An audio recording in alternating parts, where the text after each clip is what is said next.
ನಮಸ್ಕಾರ, ನಾನು ಜ್ಯೋತಿ ಭಟ್. ಇದೇನು ಗೊತ್ತಾ? ಇದು ನೇರಳೆ ಹಣ್ಣು. ಹಾಗೆ ಮರದ ಬುಡಕ್ಕೆ ಹೋಗಿ ಒಂದು ಕೊಕ್ಕೆಯಿಂದ ಅಲುಗಾಡಿಸಿದಾಗ ಕೆಲವು ನೇರಳೆ ಹಣ್ಣು ಸಿಕ್ಕಿತ್ತು. ಅದನ್ನು ಕೊಯ್ದುಕೊಂಡು ಹಾಗೆ ತೋಟದ ಒಳಗೆ ಹೋದಾಗ ಒಂದು ಬಾಳೆಗೊನೆ ಬೆಳೆದಿತ್ತು. ಅಲ್ಲಿ ಹೋಗಿ ಬಾಳೆ ನೋಡಿ, ಸಣ್ಣ ಗೊನೆ ಅದು ಬೆಳೆದು ಒಣಗಿ ಹೋಗುವಾಗಿತ್ತು. ಹಾಗೆ ಅದನ್ನು ಕೊಯ್ದೆವು. ಹಾಗೆ ನಾನು ಮತ್ತು ಅಮ್ಮ ಒಂದು ತೋಟಕ್ಕೆ ಹೋದದ್ದು ನಿಮಗೆ ಒಂದು ನನ್ನ ಎಕ್ಸ್ಪೀರಿಯನ್ಸ್. ಹೀಗೆ ಇಲ್ಲಿ ಅಮ್ಮನಲ್ಲಿಗೆ ಬಂದಿದ್ದಾಗ ನೋಡಿ ಇವತ್ತು ಏನೆಲ್ಲ ಸಿಕ್ತು. ಒಂದು ಮಾವಿನ ಹಣ್ಣು, ಕೆಲವು ನೇರಳೆ ಹಣ್ಣುಗಳು. ನೋಡಿ, ನೇರಳೆ ಹಣ್ಣು ತಿಂದು ಬಾಯಿಯೆಲ್ಲ ನೀಲಿ ನೀಲಿ ಮಾಡಿಕೊಂಡು ಎಂಜಾಯ್ ಮಾಡ್ತಾ ಇದ್ದೇನೆ. ನಾನು ಮೊದಲೊಂದು ವಿಡಿಯೋ ಮಾಡಿದ್ದೆ.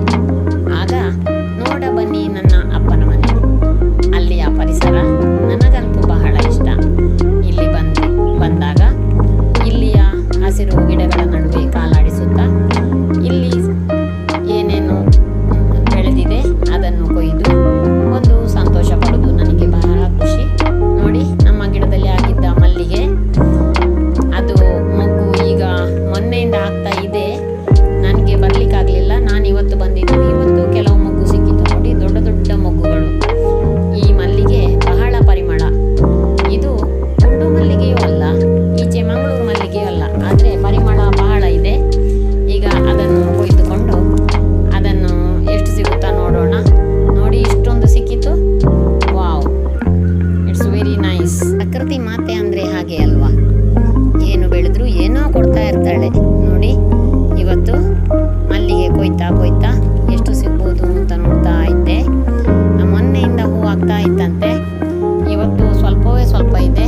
ಒಂದೊಂದು ತುದಿಯಲ್ಲಿ 5ರಿಂದ 6 ಮೊಗ್ಗುಗಳು, ಒಂದೊಂದು ದಿನಕ್ಕೆ 2 ಮೊಗ್ಗು ಕೊಡುವುದು ಈ ಮಲ್ಲಿಗೆಯ ಕ್ರಮ. ಹಾಗೆ ಇದು ನೋಡಿ ಮಂಗಳೂರು ಮಲ್ಲಿಗೆ, ಅಥವಾ ನಾವಿಲ್ಲಿ ಕಸ್ತೂರಿ ಮಲ್ಲಿಗೆ ಅಂತ ಹೇಳ್ತೇವೆ, ಸಪೂರದ್ದು. ಇದುವೇ ಮಂಗಳೂರು ಮಲ್ಲಿಗೆ, ಬಹಳ ವಿಶೇಷ ಪರಿಮಳ. ಈ ಸಮಯದಲ್ಲಿ ಮಾರ್ಕೆಟ್ನಲ್ಲಿ ತುಂಬ ಇದೆ.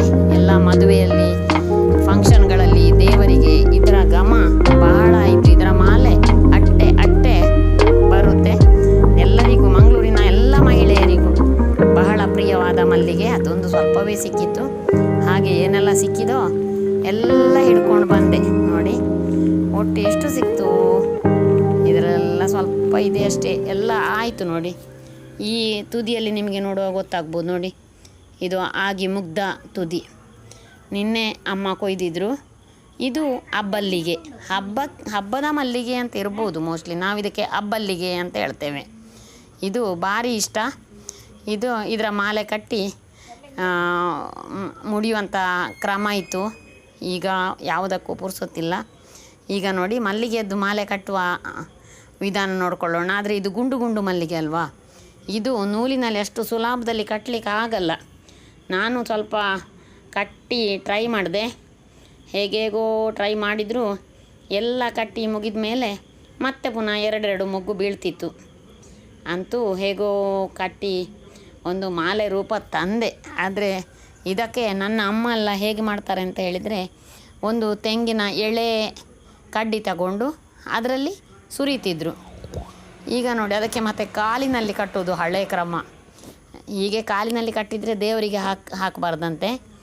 ಹಾಗೆ ಅದು ಕಾಲಿನಲ್ಲಿ ಕಟ್ಟಿ ಹೂ ನಿಲ್ಲುತ್ತಾ ನೋಡೋಣ ಅಂತ ಕಟ್ಟಿದೆ. ಅದು ಕೂಡ ಒಂದೊಂದೇ ಉದುರ್ತಾ ಇತ್ತು. ಅಂತೂ ಹೇಗೋ ಶ್ರಮಪಟ್ಟು ಹೂವಿನ ಮಾಲೆ ಕಟ್ಟುವ ಕೆಲಸ ಮಾಡಿದೆ. ಮತ್ತು ಇವತ್ತಿನ ಇದು ನೋಡಿ, ತೊಗರಿ ಕಾಳು.